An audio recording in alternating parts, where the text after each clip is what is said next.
옛날 옛적 그리스의 어느 조용한 마을에 젊은 철학자 소크라테스라는 청년이 살고 있었습니다. 그의 머릿속은 항상 여러 가지 생각으로 가득 차 있었죠. 그 중에서도 그가 가장 궁금해했던 건 바로 세상의 진짜 모습이었습니다. 그는 동시에 여러 곳에서 과일 장사를 하는 친구 디오니소스를 만나러 가던 중 문득 생각에 잠기게 됩니다. 디오니소스는 과일을 두고 매일 손님들에게 설명했습니다. 여기 살짝 붉은색 끼가 돈 사과가 참 맛있어 보이지 않습니까? 하지만 진정한 사과라는 것의 본질은 어디에 있는 걸까요? 이 작은 과일 속에 있지만 보이지 않는 어떤 것이 있을 겁니다. 그 말을 들은 소크라테스는 사과의 붉은색과 달큰한 맛이 진정한 사과의 모습이 아니라면 어디서 그 본질을 찾을 수 있을까 생각하게 됐습니다. 이후 소크라테스는 해가 저물 무렵 근처의 풀밭에 누워 하늘을 바라보며 복잡한 현실의 사물을 넘어서 존재하는 완벽하고 영원한 형태의 세상을 상상했습니다. 그는 이를 이데아라 칭하기로 했습니다. 현실에서 보는 모든 사과는 시간과 공간 속에서 변하지만 보이지 않는 본질적인 사과의 형태는 변하지 않는 곳 어디인가 존재하고 있을 거야. 어느 날 소크라테스는 디오니소스를 찾으러 과수원에 갔습니다. 편안한 오후 두 사람은 사과나무 그늘에 앉아 이 이야기를 나누었습니다. 우리의 눈에 보이는 것은 모두 변화할 수 있는 것이고 그것은 단지 현상의 세계일 뿐이라고 말이야. 소크라테스는 웃으며 말했습니다. 실제의 완전한 사과, 그 이데아는 우리가 상상할 수 있는 최고의 사과일 게지. 그러니 우리가 사과를 더 잘 이해하려면 그 진정한 사과의 이데아를 생각할 필요가 있지 않을까? 디오니소스도 같이 웃었습니다. 그래, 내 말대로라면 나는 매일 손님에게 이데아에서 온 사과를 파는 셈인걸? 내 과일이 세상의 어떤 사과보다도 더 완벽한 사과의 형태와 가까운 거라고 자랑스레 말할 수 있겠네. 두 친구는 그렇게 농담을 주고받으며 이데아에 대한 소크라테스의 긴 철학적 여정에 대해 토론을 이어갔습니다. 그렇지만 소크라테스가 소중히 간직한 것은 과일, 장수 친구와의 유쾌한 대화와 함께 그날의 나뭇잎 사이로 떨어지는 햇빛 속에서 이데아 세계를 향한 끝없는 궁금증이었습니다. 그것은 그에게 마치 현실 너머에 숨겨진 보물을 찾는 모험과도 같았으니까요. 이러한 재미난 썰을 통해 이데아론이 세상을 보는 방식과 철학적 탐구의 놀라운 시작을 보여주고 몇천 년 후에도 여전히 이어지는 인간의 끝없는 진리에 대한 탐구가 시작되었던 순간을 전해주고자 했습니다. 두 번째 이야기. 어느 날 아테네의 유명한 광장에서 많은 사람들과 철학자가 모여있던 가운데 소크라테스는 한 청년으로부터 소문을 듣게 됩니다. 그 청년은 자신이 모든 질문에 답할 수 있다고 자부하면서 사람들로부터 많은 관심과 찬사를 받고 있었습니다. 소크라테스는 그 청년의 자만심이 궁금해졌고 그에게 다가가 대화를 시도했습니다. 소크라테스, 젊은 친구여, 당신은 모든 질문에 답할 수 있다고 들었소. 그렇다면 몇 가지 질문을 해도 되겠소? 청년, 물론입니다. 소크라테스 선생님, 어떤 질문이든 답할 준비가 되어 있습니다. 소크라테스는 미소를 지으며 첫 질문을 던졌습니다. 하늘은 왜 파란색인가? 청년은 금세 대답했습니다. 그건 대기의 산란 때문입니다. 햇빛이 대기에 있는 분자와 입자에 의해 산란될 때 파란빛이 더 많이 퍼지기 때문입니다. 소크라테스는 고개를 끄덕이며 이어서 질문했습니다. 그렇다면 왜 밤하늘은 까만색인가? 이번에도 청년은 자신 있게 답했습니다. 태양이 지구 반대편에 있기 때문에 빛이 대기에 미치지 않아서 그렇습니다. 청중들은 흥미로워하며 이 대화를 경청했고 청년의 자부심은 점점 더 커지는 듯 보였습니다. 소크라테스는 조금 더 깊이 들어가 보기로 했습니다. 그렇다면 지식이란 무엇인가? 소크라테스는 질문했습니다. 청년은 잠시 머뭇거리다가 말했다. 지식이란 우리가 아는 사실과 정보 의축적으로 얻어지는 것 아닙니까? 소크라테스는 그 대답에 만족하지 않은 듯 고개를 살짝 저으며 다시 물었다. 우리가 아는 것과 아는 줄 아는 것은 같은 것일까? 청년은 잠시 생각에 잠겼습니다. 그 순간 소크라테스는 자기가 했던 말을 다른 방식으로 던졌습니다. 무지를 인식하는 것이란 무엇일까? 우리가 진정 아무것도 모른다는 것을 아는 것이 가능할까?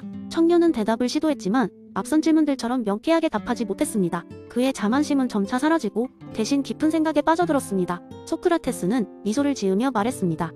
내가 아는 것은 나는 아무것도 모른다는 것이오. 다시 말해, 우리가 모른다는 것을 아는 순간이야말로 탐구의 출발점이오. 그것이 바로 무지의 지요. 아테네의 광장은 조용해졌습니다. 청중들은 소크라테스의 말을 곰곰이 생각하며 무지의 중요성을 깨닫기 시작했습니다. 그 누구도 모든 것을 알 수 없다는 사실을 받아들이는 것이 진정한 지혜로 향하는 길임을 깨달았습니다. 이 사건 이후로 그 청년은 더 이상 모든 것을 안다고 말하지 않았습니다. 대신 그는 자신의 무지를 인정하면서 더 많은 질문과 탐구를 통해 배우고 성장하려고 했습니다. 그렇게 그는 아테네의 많은 사람들에게 영감을 주며 진정한 지혜를 향해 나아갔습니다. 이 이야기는 무지의 지라는 소크라테스의 이론이 사람들로 하여금 얼마나 깊은 성찰과 변화를 가져올 수 있는지를 보여줍니다. 우리는 모두 알지 못하는 것이 많다는 사실을 인정함으로써 새로운 지식으로 가득 찬 세상과 그것을 탐구할 수 있는 기회를 맞이할 수 있습니다. 세 번째 이야기. 옛날 옛적 작은 마을에 철학을 사랑하는 한 남자가 있었습니다. 그의 이름은 요한이었고 그는 마을 도서관의 사서였습니다. 요한은 매일 서가 사이를 누비며 책을 사랑했고 특히 프리드리히 니체의 사상에 매료되었습니다. 그는 니체의 저서들을 반복해서 읽으며 영원 회귀라는 개념에 깊은 인상을 받았습니다. 어느 날 요한은 마을 사람들에게 영원 회귀의 깊이를 전하고자 마음먹었습니다. 그는 마을 광장에서 목요일 저녁마다 이야기를 나누는 작은 모임을 조직했습니다. 처음엔 몇 명의 사람들이 모였지만 시간이 지남에 따라 그 수는 점점 늘어갔습니다. 사람들은 요한의 이야기를 듣기 위해 몰려들었고 그날 저녁은 특별히 기억에 남을 만한 시간이 되었습니다. 요한은 그날 저녁 작은 등불 아래 모인 사람들을 바라보며 입을 열었습니다. 여러분 상상해보세요. 여러분의 삶이 끝없이 반복된다고 가정해봅시다. 좋은 순간뿐만 아니라 가장 부끄럽고 아팠던 순간들까지 모두 반복됩니다. 이는 니체가 말한 영원 회귀의 개념입니다. 마을의 대장장이인 토마스가 손을 들고 질문했습니다. 하지만 요한, 모든 순간이 반복된다면 우리는 어떤 의미로 살아야 하죠? 그리고 그것이 우리의 삶에 어떤 의미를 부여하죠? 요한은 미소를 지으며 대답했습니다. 그것이 바로 니체가 묻고자 한 질문입니다. 우리가 지금 이 순간을 진심으로 살고 있다면 그 순간이 무한히 반복된다고 해도 우리는 후회가 없을 것입니다. 결국 영원 회귀는 우리가 순간을 어떻게 받아들이고 그 안에서 어떻게 살아가느냐에 대한 이야기입니다. 청중 중 누군가가 고개를 끄덕였습니다. 그렇다면 우리가 매 순간을 최선을 다해 사는 것이 답이겠군요. 무슨 일이 있더라도 최선을 다해 열심히 사는 것이 최선이겠지요. 요한은 고마운 마음으로 고개를 끄덕였습니다. 바로 그렇습니다. 우리 삶이 한 번뿐이든 아니면 무한히 반복되든 그것이 중요한 것이 아닙니다. 중요한 것은 지금 여기서 우리가 어떻게 그 순간들을 살아가고 있는가입니다. 그날 저녁은 별빛이 유난히 밝았습니다. 사람들은 요한의 이야기를 듣고 각자의 삶을 돌아보는 시간을 가졌습니다. 어떤 이들은 과거의 실수를 돌아보며 후회보다는 교훈을 찾기로 했고 또 다른 이들은 보다 적극적으로 삶을 즐기기로 결심했습니다. 시간이 흐르고 그 마을 사람들은 자신의 삶을 조금 더 진지하게 그리고 감사하는 마음으로 바라보게 되었습니다. 요한은 그런 변화를 보며 미소를 지었습니다. 그의 작은 이야기가 사람들에게 작은 빛이 되었다는 것을 알았기 때문입니다. 결국 요한은 그리고 마을 사람들은 그날의 이야기를 통해 영원히 반복될지 모르는 매일의 삶을 충실히 살아가기로 결심했습니다. 그렇게 그들의 이야기는 마치 영원히 반복되는 듯 계속해서 이어졌습니다. 네 번째 이야기인 날 옛적 어느 마을에 많은 사람들이 모여 살고 있었습니다. 이 마을은 평화롭고 조화롭게 보였지만 깊숙한 곳에는 각계각층의 갈등과 불만이 쌓여가고 있었습니다. 모든 사람들은 자신만의 입장에서 문제를 바라보았고 이로 인해 공정한 사회는 점점 멀어져 가는 듯 했습니다. 그러던 어느 날 마을 한가운데에 신비로운 인물이 나타났습니다. 그는 바로 유명한 철학자 존 롤스였습니다. 롤스는 마을 사람들에게 자신이 가진 특별한 도구 무지의 베일을 소개했습니다. 이 베일은 사람들을 완전히 새로운 시각으로 세상을 바라보게 해줄 수 있는 강력한 힘을 가지고 있다고 했습니다. 마을 사람들은 무지의 베일에 대해 궁금해졌고 롤스는 모든 사람을 한자리에 모았습니다. 그는 무지의 베일을 어떻게 사용할 것인지 설명했습니다. 여러분, 이 베일을 쓸 때는 각자의 사회적 지위나 역할 그리고 개인적 특성을 전혀 알 수 없습니다. 단지 공정하고 객관적인 원칙만이 남게 되지요. 사람들은 처음에는 의아해했지만 롤스의 안내에 따라 무지 베일을 쓰기로 결심했습니다. 베일이 내려오자 그들은 자신들이 누구인지 어떤 배경을 가지고 있는지를 완전히 잊게 되었습니다.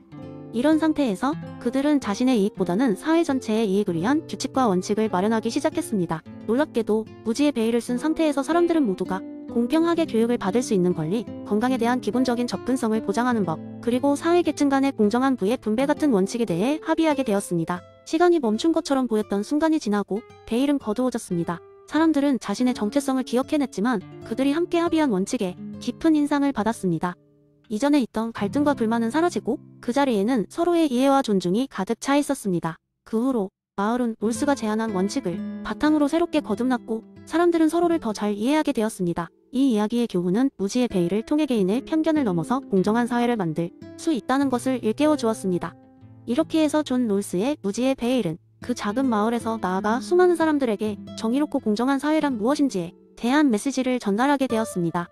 마을 사람들은 그 특별한 날의 경험을 기억하며 다른 도전과 변화에 능동적으로 대처했고 더 나은 세상을 위한 노력은 계속됐습니다.